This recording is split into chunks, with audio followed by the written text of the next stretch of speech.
everybody. Welcome back to my channel. My name is Danielle if you are new, and I'd love to welcome you to my channel if you are new, or welcome back if you're returning. This is part 2 of my series all about our very big kitchen renovation. Today we are doing something that was very exciting. We were taking down our load-bearing wall. So in the last video, you saw us get all the plaster off of it and get it right down to the studs, as you can see it in this video right now. Today, our job was to take it down. In order to do that, of course, because it is load-bearing, we needed to put a beam in to support the weight of the house.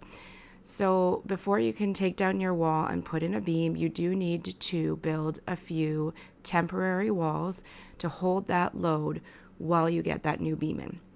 So that is our first step. You need a whole bunch of 2x4s, and you want them in there pretty snug because you really want them holding up the weight of the house.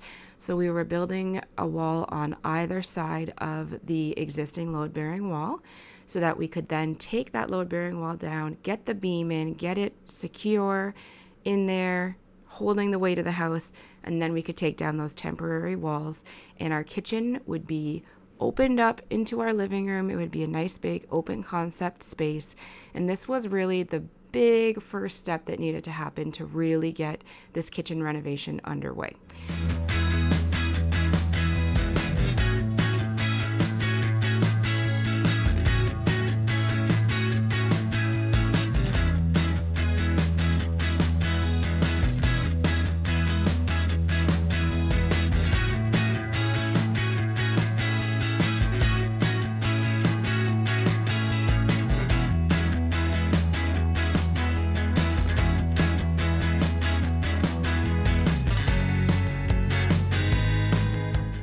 In order to have a beam in place of a load-bearing wall, you need a few things, and it may be different depending on where you live, what country, what province, what state, in terms of what your building code says. So we were following Ontario's building code, and we need, even just structurally anyways, you need 2 posts for your beam to sit on. And we actually already had a post in this wall here. It was just still covered with a little bit of plaster. So that was why Andrew made a cut down it, because we were trying to keep the plaster as intact as possible and only removed exactly as far as we needed so that there was less that we had to patch up at the end. And now I'm just going through and taking all the nails off of this 2x4 because this is going to be staying, and this is going to be part of that structure that's going to be holding up our beam.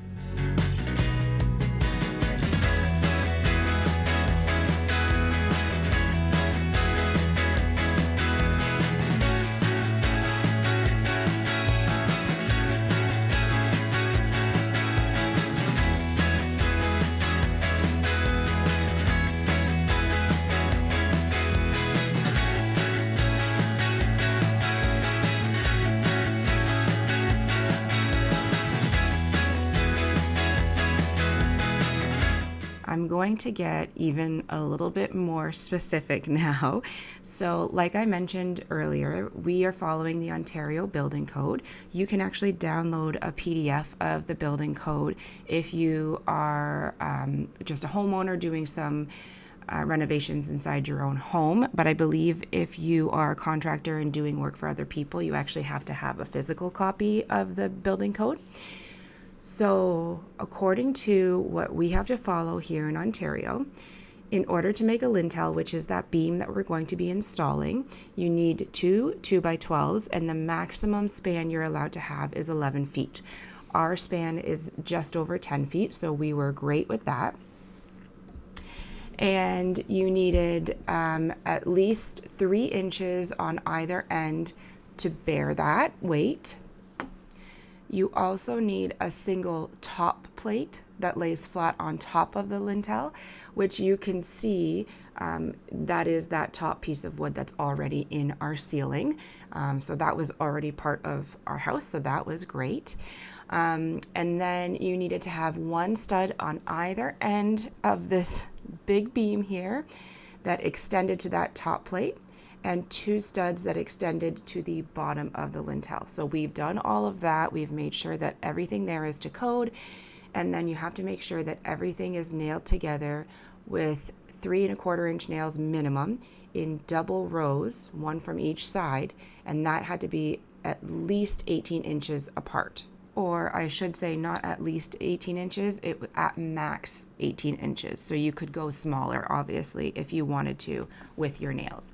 So this is specific to Ontario. It may look different if you live somewhere different, but I just wanted to share sort of the rules we were following to make sure that this beam was to code and really supporting our house the best way possible.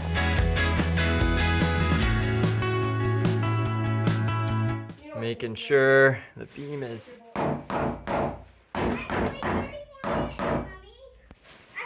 nice and tight.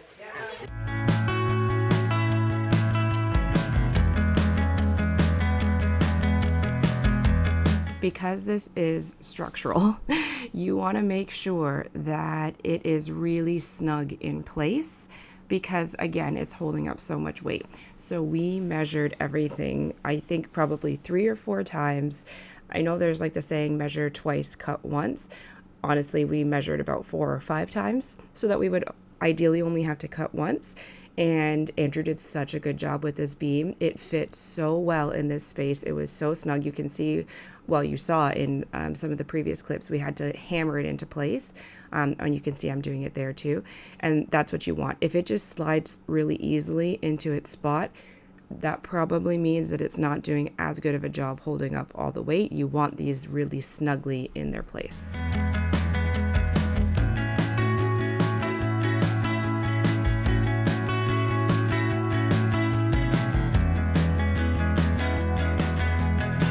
I am so happy with how this beam turned out.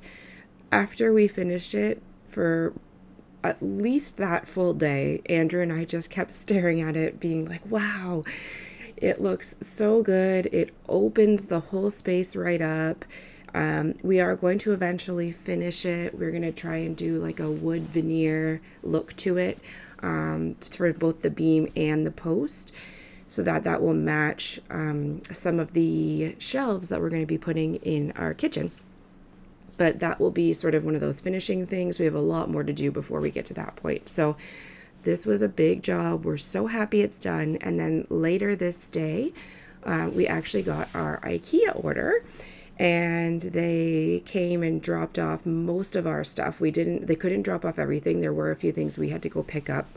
But it's all in our basement, ready for us whenever we are able to put it together.